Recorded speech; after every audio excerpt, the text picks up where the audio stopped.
Hari ini kebenaran firman Tuhan yang akan kita sama-sama belajar, saya beri judul renovasi hati. Mungkin kedengarannya agak aneh ya, renovasi. Kalau kita dengar renovasi biasanya kan renovasi rumah yang sudah tua, rumah yang sudah jelek direnovasi menjadi cantik, menjadi baik. Apakah cocok kalau kita pakai istilah itu untuk hati? Untuk itu saya coba membuka di Kamus Besar Bahasa Indonesia, mencari arti kata renovasi. Yang pertama di sana menyampaikan renovasi itu artinya pembaharuan. Dan kita tahu bukan hanya rumah yang perlu diperbarui, tetapi lebih lagi hati kita perlu diperbarui dari hari ke hari. Jadi kira cocok. Arti yang kedua yaitu peremajaan. Dan ini sangat penting sekali karena sering sekali orang yang sudah dewasa mereka selalu mengingat apa yang menyakitkan hatinya. Bila dengar ada orang suami istri pada saat bertengkar, istrinya berkata, "Kamu telah menyakiti hatiku dengan berkata bahwa aku menyesal telah menikah dengan kamu." Suaminya bingung, kapan saya ucapkan itu?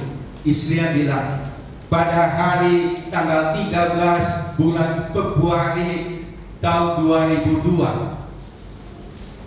Itu sudah 20 tahun yang lalu. Ternyata istrinya masih ingat tanggal, hari, dan tahunnya semua. Karena 22 dan suaminya sudah tidak mengingat apa-apa lagi. Gitu.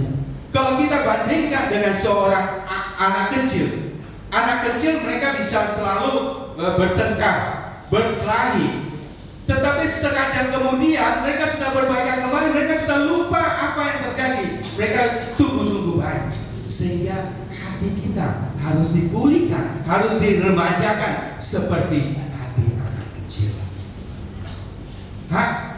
Arti yang ketiga yaitu penyempurnaan. Dan kita tahu bahwa tidak satu pun di antara kita yang sudah sempurna, sehingga kita perlu disempurnakan hari ke hari, waktu ke waktu. Amin. Sehingga hati ini memang perlu direnovasi. Kenapa hati perlu direnovasi? Karena kita sering sekali merasa kecewa. Kenapa kita kecewa? Karena apa yang kita harapkan itu tidak terjadi.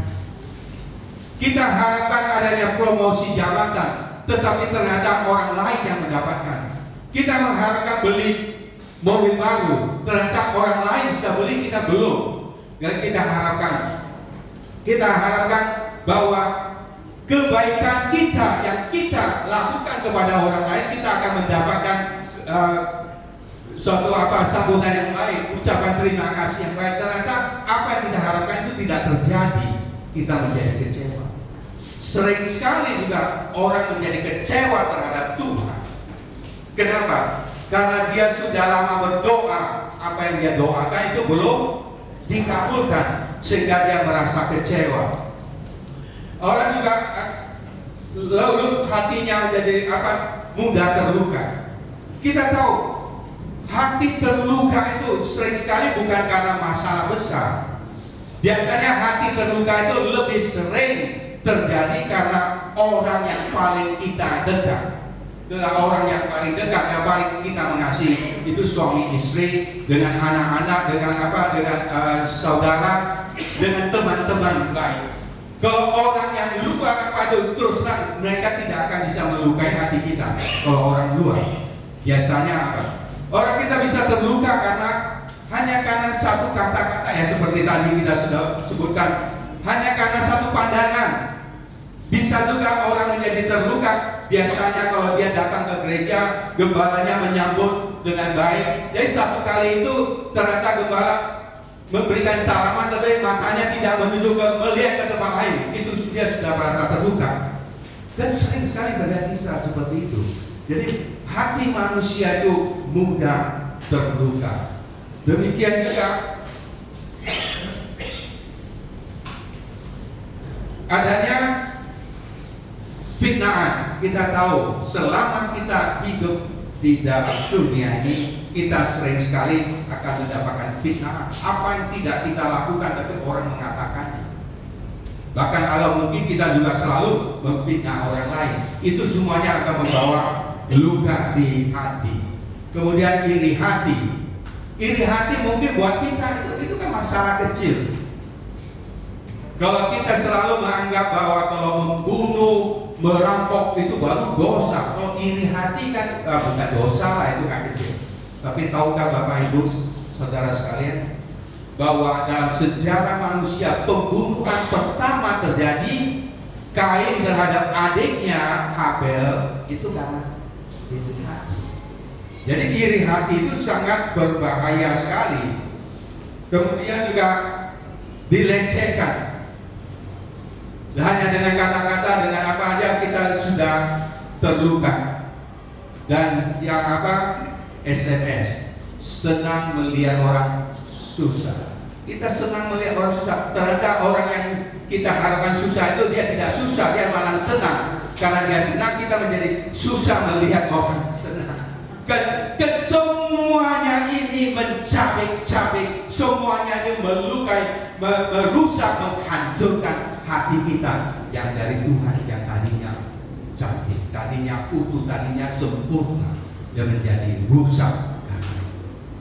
Oleh karena itu, sehingga renovasi hati itu sangat penting sekali. Apalagi buat kita adalah orang percaya. Kalau kita sudah percaya Tuhan bertahun-tahun, tapi ternyata hati kita tidak pernah direnovasi, tidak pernah diremajakan, tidak pernah diperbaharui, tidak pernah disempurnakan, itu semuanya kepercayaan kita menjadi sia-sia. Karena kekristenan itu adalah terjadi perubahan dari waktu ke waktu. Semakin hari semakin sempurna, semakin hari semakin serupa dengan Tuhan Yesus yang seperti ini. Mari kita coba lihat apa kata firman Tuhan tentang hati ini. Di dalam Amsal pasal keempat ayat 23. Sudah ada di layar. Untuk ayat ini saya mau kita, Bapak Ibu, kita sama-sama membacakan ayat ini. Untuk itu saya mengajak kita boleh bangkit berdiri. Kita bacakan ayat ini dengan suara yang lantang. 2, 3. Jagalah hatimu dengan segala kewaspadaan, karena dari situlah terpancar kehidupan. Satu kali lagi. Jagalah hatimu dengan segala kewaspadaan, karena dari situlah terpancar kehidupan. Amin. Apa kata firman Tuhan? Jagalah hatimu, karena dari situ terpancar kehidupan. Artinya bagi kita yang tidak menjaga hati, yang terpancar adalah kematian. Dan saya percaya tidak satu pun di antara kita yang mau memancarkan kematian. Kita pasti ingin memancarkan kehidupan. Bagaimana supaya kita bisa memancarkan kehidupan? Jagalah hati. Sekarang menjadi masalah, bagaimana kita menjaga hati? Kalau menjaga sepeda motor, menjadi mobil, menjadi apa kita tahu. Tapi menjaga hati caranya bagaimana? Di Roma 12 ayat 2 Paulus menulis demikian. Janganlah kamu menjadi serupa dengan dunia ini, tetapi berubahlah oleh pembaharuan budimu, sehingga kamu dapat membedakan manakah kehendak Allah, apa yang baik, yang berkenan kepada Allah, dan yang sempurna. Apa tak Paulus tulis?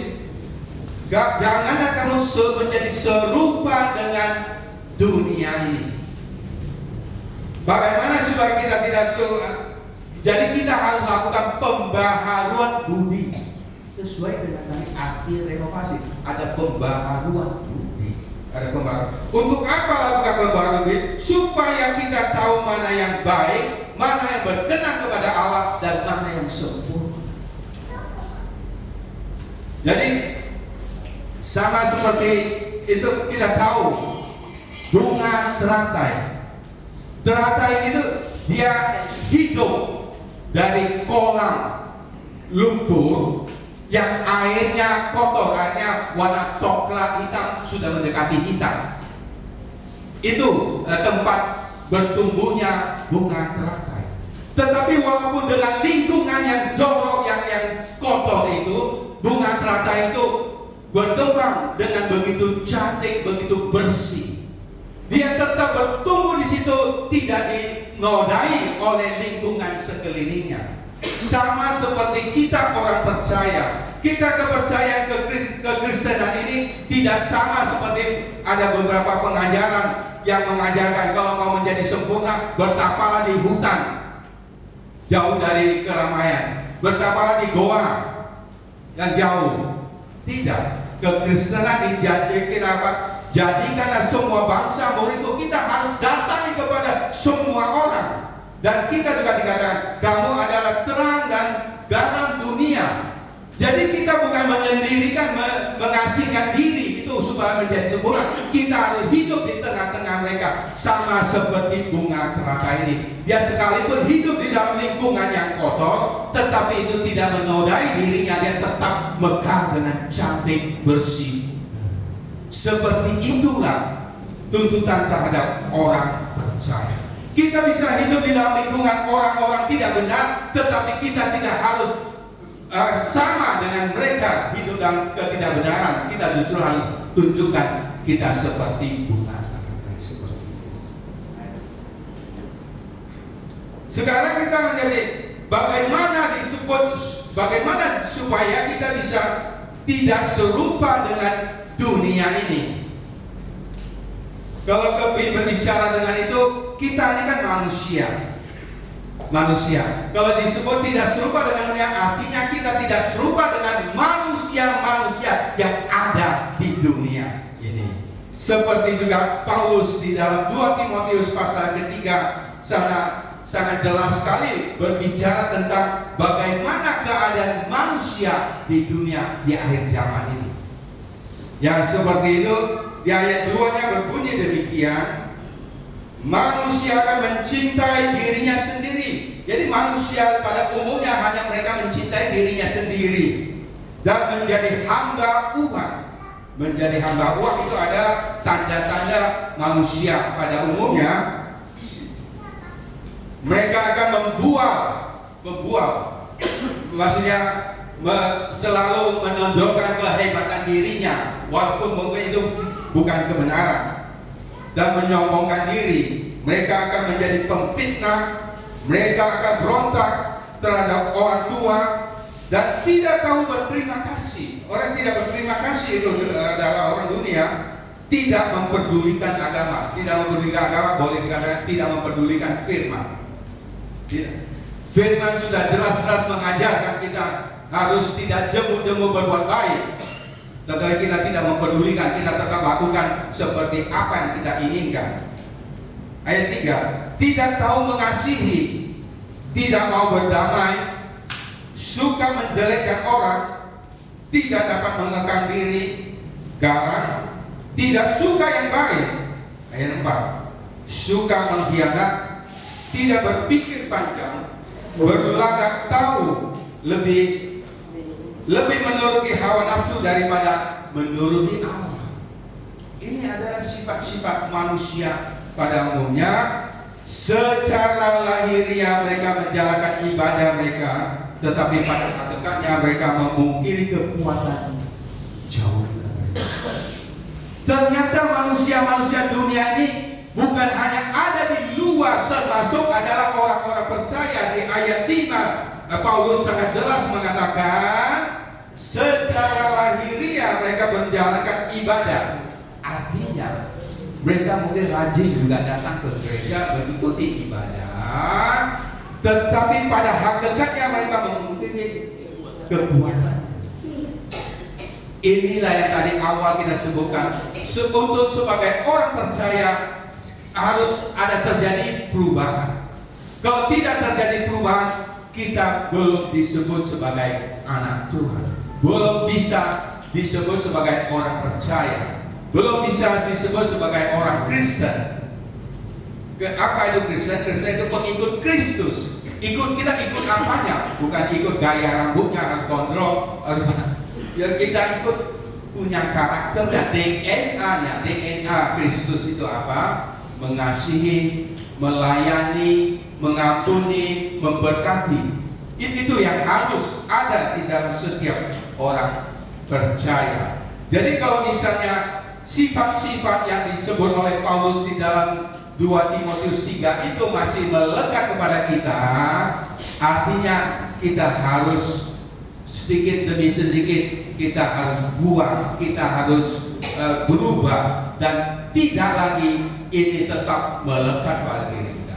Makanya coba nanti Bapak Ibu pulang ke rumah, baca kembali 2 Timotius 3 ayat 1 sampai ayat ini. Coba dilihat dari sekian banyak sifat-sifat manusia dunia ini masih melekat kepada kita, dan kita mulai ambil komitmen, kita berubah, kita kurangi.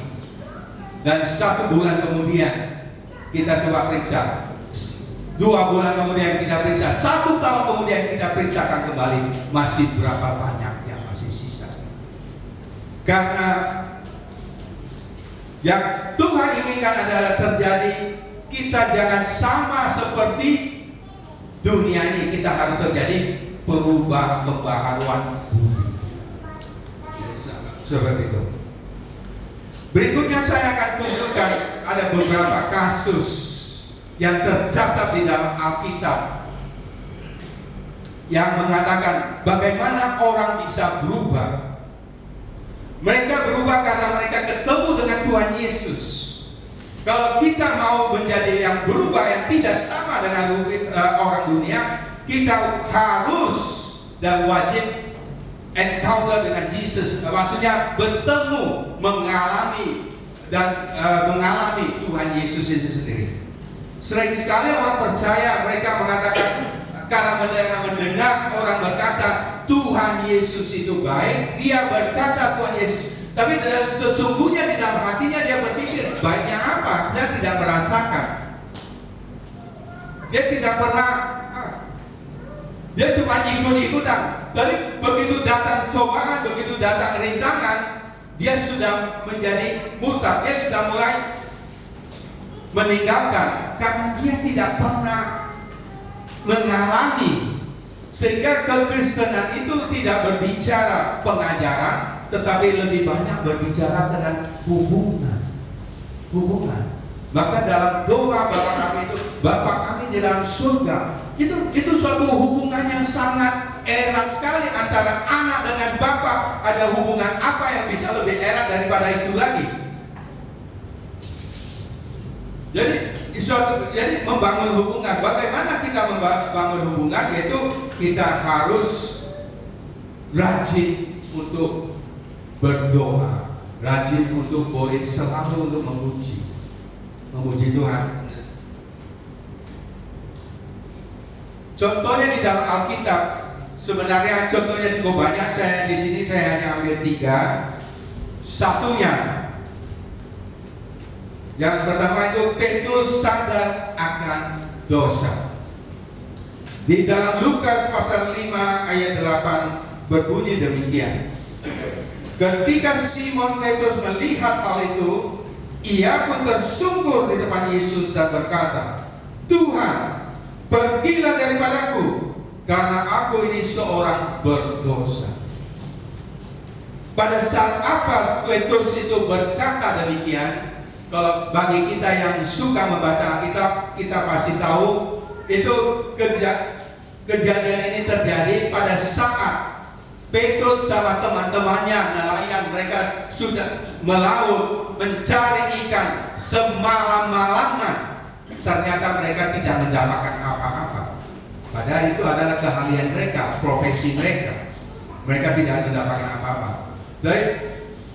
Yesus mengatakan kepada mereka, tebarkan jalanmu. Sebenarnya ini melawan hukum, maksudnya melawan suatu kebiasaan. Sebagai mereka menangkap ikan biasanya harusnya malam hari, ini sudah siang hari.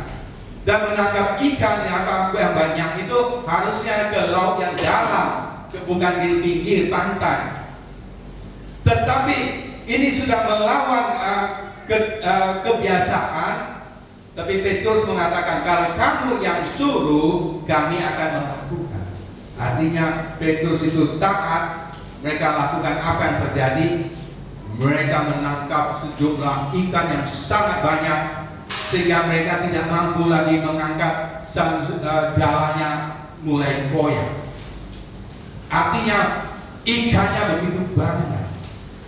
Kalau kita membaca semua kisah ini, apakah Tuhan Yesus ada menegur tentang dosa Petrus? Tidak. Tetapi karena melihat kejadian ini, melihat karyanya Tuhan Yesus, Petrus langsung sadar bahwa dia orang berdosa. Sehingga tadi yang kita baca itu di Lukas 5 ayat 8 itu Petrus ucapkan. Artinya Yesus tidak menegur Petrus dengan dosanya, tetapi begitu Petrus melihat apa yang dikerjakan Tuhan Yesus, dia sadar sendiri. Sehingga kita tahu, dikatakan Yesus itu adalah terang dunia. Kalau orang yang belum ketemu dengan Tuhan Yesus, dia masih hidup di dalam kegelapan. Bahkan kegelapan itu adalah kegelapan hati. Hatinya gelap, tidak bisa membedakan mana yang baik, mana yang tidak baik, dan tidak bisa. Hanya orang yang sudah ketemu dengan Tuhan Yesus, ketemu dengan firman-Nya, baru bisa diubahkan, diterangkan. Hatinya menjadi terang sehingga dia sadar. Sama seperti itu, walaupun Tuhan Yesus tidak mengatakan apa-apa, tetapi dia sudah sadar bahwa dia orang berdosa. Sama, dulu saya masih sangat ingat waktu awal saya bertobat oleh ibu rohani lah, dia suami istri yang membimbing kami percaya Tuhan Yesus. Istrinya satu kali dia bilang sama saya, dia bilang, Pak Wedi harus bertobat. Waktu itu belum ada Jonathan, namanya Wedi, harus bertobat. Terus kan dalam hati saya tidak mengatakan apa-apa, dari dalam hati saya pikir, enak aja bertobat, sepertinya saya ini penjahat besar. Bertobat apa? Itu artinya saya masih belum ketemu terang, sehingga hati saya masih gelap. Saya tidak tahu apa yang saya lakukan selama ini itu adalah salah, itu adalah dosa. Belakangan setelah semakin hari semakin saya belajar kebenaran firman Tuhan, saya baru sadar bahwa banyak hal yang saya lakukan tadi itu salah. Demikian juga kita tahu kalau di dunia luar sana mereka bisa korupsi, mereka bisa apa? Mereka tidak merasa itu berdosa, justru mereka merasa bangga, mereka punya kesempatan, mereka punya kelihayan bisa bisa korupsi dan bisa lakukan tipu sana sini. Mereka tidak merasa itu berdosa. Karena apa? Karena terang tidak ada di dalam hati mereka, sehingga mereka akan lakukan, mereka merasa ini benar, tapi sesungguhnya itu adalah salah. Hanya orang yang ketemu langsung dengan Tuhan itu baru mengalami penerangan, baru terjadi, baru sadar akan dirinya, akan perbuatannya. Itu tadi kasus yang pertama. Kasus yang kedua, seorang pemungut cukai menjadi murid Yesus. Terdapat di dalam Markus pasal kedua ayat 14. Kemudian ketika ia berjalan lewat di situ, ia melihat Lewi anak Alfeus duduk di rumah cukai, lalu berkata kepadanya, ikutlah aku. Maka berdirilah Lewi lalu mengikuti dia. Kalau Bapak Ibu kita membaca firman ini sekilas, kita tidak merasakan, tidak melihat ada hal apa yang istimewa di situ.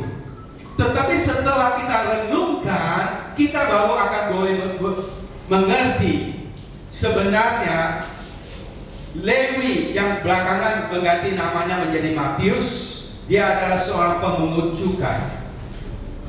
Bulan lalu kita sudah berbicara tentang pemungut cukai. Dia orang kaya, minimal dia lebih kaya daripada orang pada umumnya. Orang yang kaya demikian itu ketemu dengan Tuhan Yesus. Yesus hanya bilang, ikutlah aku. Dia tinggalkan pekerjaannya pemungut cukai yang membuat dia kaya, dia bisa hidup senang bermewah-mewah. Dia tinggalkan itu dan dia ikut Tuhan Yesus. Apa artinya ikut Tuhan Yesus? Ikut Tuhan Yesus itu penuh dengan penderitaan. Untuk ikut Yesus itu kita harus menyangkal diri, harus pikul salib setiap hari. Bahwa Yesus bahkan mengatakan, serigala punya liang, burung punya sarang, tetapi anak manusia tidak punya tempat untuk meletakkan kepala. Artinya dia lebih lebih jelek, kehidupannya lebih jelek daripada serigala, lebih jelek daripada burung. Jadi ikut Tuhan Yesus adalah penderitaan. Seseorang yang sudah hidup di dalam kemewahan, senang-senang setiap hari, kalau dia untuk diminta tinggalkan kebiasaannya untuk Tuhan Yesus, itu suatu perkara luar biasa. Coba bayangkan, seandainya kita punya posisi